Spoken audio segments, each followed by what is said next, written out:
La Minute Verte.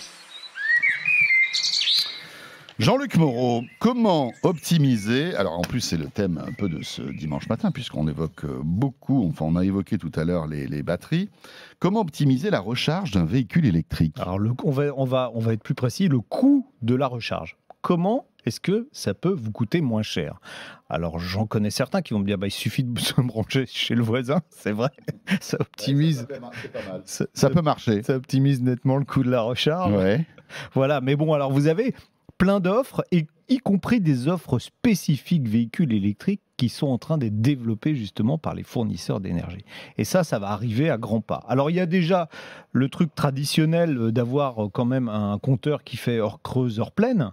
Ça vous permet d'économiser, alors on va dire, en gros 5% sur votre facture d'électricité annuelle. Bon, c'est pas négligeable.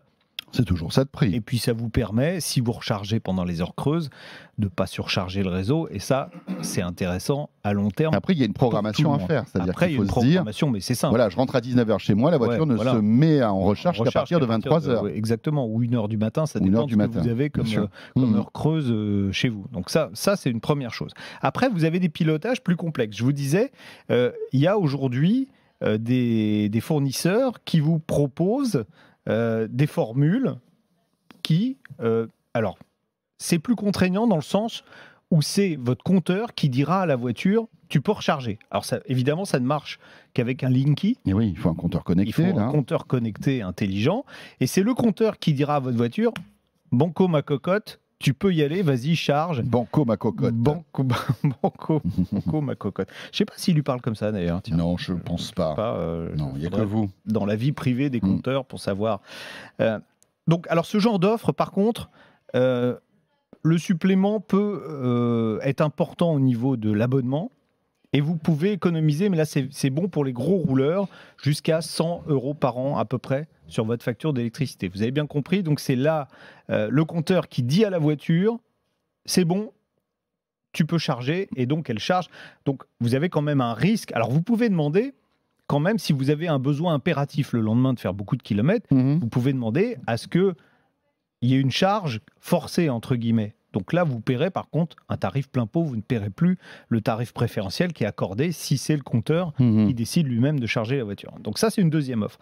Maintenant, il y a une troisième offre qui arrive, qui va vraiment être très intéressante, qui est pareil, qui est en développement chez les fournisseurs d'énergie. Et alors, quand je dis fournisseurs d'énergie, vous savez, c'est une info qui est passée cette semaine, Total vient de signer le plus gros contrat d'installation de bornes de recharge pour les Pays-Bas.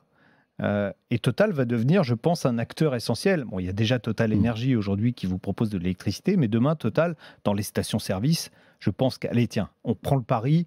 Dans 5 ans.